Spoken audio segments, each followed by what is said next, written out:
তৃণমূল কংগ্রেস করার অপরাধে ফলন্ত গাছ কেটে ফেলার অভিযোগ বিধায়ক ঘনিষ্ঠদের বিরুদ্ধে। অভিযোগ অস্বীকার তৃণমূল চেয়ারম্যানের। উত্তর চব্বিশ পরগনা জেলার বসিরহাট মহকুমার হাড়োয়া থানার শালিপুর গ্রাম পঞ্চায়েতের পায়রাগাছা গ্রামের ঘটনা। বছর ৩৫-এর রাজু মোল্লার অভিযোগ, তিনি জমি লিজ নিয়ে এবং মার্কেট থেকে ঋণ নিয়ে ১ বিঘা জমি পেঁপে চাষ করেছিলেন।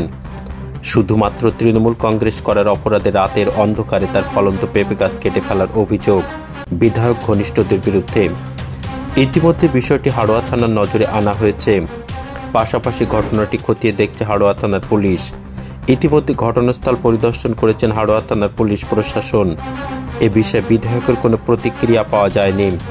তবে মিনাখা বিধানসভা তৃণমূল কংগ্রেসের চেয়ারম্যান মৃত্যুঞ্জয় মণ্ডল বলেন, এটা পারিবারিক বিষয়, কেউ হিংসে করে করেছে, এর সঙ্গে আমাদের নাম জড়িয়ে দেওয়া হচ্ছে, এর সঙ্গে রাজনীতির কোনো চক্র নেই।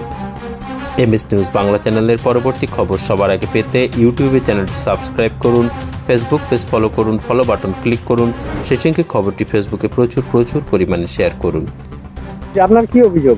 আমার অভিযোগ হচ্ছে কি, আমি পায়রাগাছা বাড়ি আমার, আমি টিএমসি পার্টি কর্মী করি, টিএমসি পার্টি করি, যার কারণে আমি চাষবাস করে খাই এবং আমার বাচ্চা যারা সবই টিএমসি করে এবং চাষবাস করে টিএমসি পার্টি করি বলে, এবং আমার ভাই গোরা তার সঙ্গে থাকি এবং তার সঙ্গে ঘুরি বলে সেই হিংসায়, এবং খালেক ভাই ফরিদ ভাইয়ের পার্টি করি বলে আমার সেই হিংসা করে আমার যত গাছ গাছালি আছে সব এসে ক্ষতি করে দিয়ে গেছে। গত রাত্রি এসে সব কেটে দিয়ে গেছে। কি গাছ ছিল? পেঁপে গাছ ছিল 1 বিঘে। আমি লিজ দিয়ে চাষ করি এবং সারের দোকানে আমার এই পরিমাণ ঋণ আছে। হ্যাঁ, লিজ আর ঋণ? হ্যাঁ, চাষ করি এবং রাত্রিবেলা এসে এই গাছ সব আমার কেটে দিয়ে গেছে। কটা গাছ কেটে? 143টা গাছ কেটে দিয়েছে। কত টাকা ক্ষতি হয়েছে? তা 1040-50 টাকার গাছ ক্ষতি করে। এটা কি আর নতুন করে চাষ না, আর করা সম্ভব নয়। কি হবে এখন? এখন এইভাবে অসহায়। কি চাইছেন? চাচ্ছি কি করলে ভালো হয়। থানায় কি অভিযোগ জানিয়েছি? থানায় অভিযোগ জানি। যারা এই ক্ষতি করে তাদের কঠোরতম শাস্তি চাই। তাদের কাউকে চিনতে?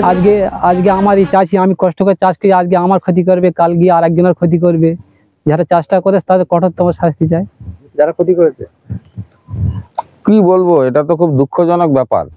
আমরা তৃণমূল রাজনীতি করি তৃণমূল কংগ্রেস আজকে ক্ষমতায়।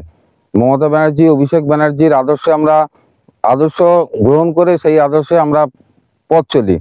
তো পরবর্তীকালে যেটা দাঁড়াচ্ছে সেটা হচ্ছে কিছু এই দলেরই কিছু একটা যারা দলের বিরুদ্ধে থেকেও দলের ভেতরে থেকেও দলের বিরোধী কাজ করে, সেরকম কিছু লোকজন, তাদের আমরা বশ্যতা স্বীকার করিনি, তাদের তোলাবাজি, তাদের ব্যভিচারিতা, সেগুলোকে আমরা প্রতিবাদ করেছিলাম।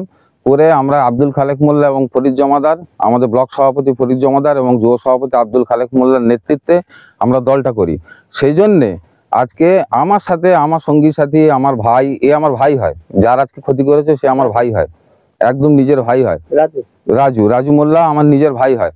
তো তার আজকে ক্ষতি করলো, আগামী দিনে আরো কারো ক্ষতি করবে। এর আগেও কিছু ক্ষতি করেছে, সেগুলো খুব ছোটখাটো হলে সেগুলো হয়তোবা মিডিয়ার নজর এড়িয়ে গেছে কিংবা প্রশাসনের নজর এড়িয়ে গেছে, কিন্তু আজকে একটা অনেক বড় ক্ষতি করে দিয়ে চলে গেল।